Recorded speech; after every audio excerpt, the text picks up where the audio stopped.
అందరికీ నమస్కారం అండి.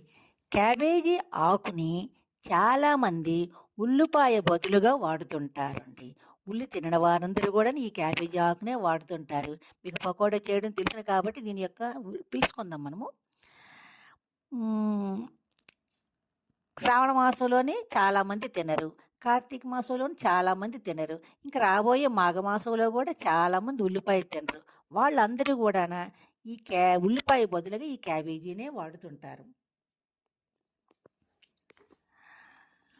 ఇది శరీరానికి చాలా చలువ చేస్తుందండి. ఇందులో ఎక్కువగానే పీచు పదార్థం ఉంటుంది కాబట్టి చాలా మంచిది. కాయగూరలు తినేవారికి ఈ పకోడా చాలా రుచినిస్తుంది. నోటికి చాలా హితవుగా ఉంటుంది. పిల్లలు చాలా ఇష్టపడి తింటారు ఈ క్యాబేజీ పకోడా అండి.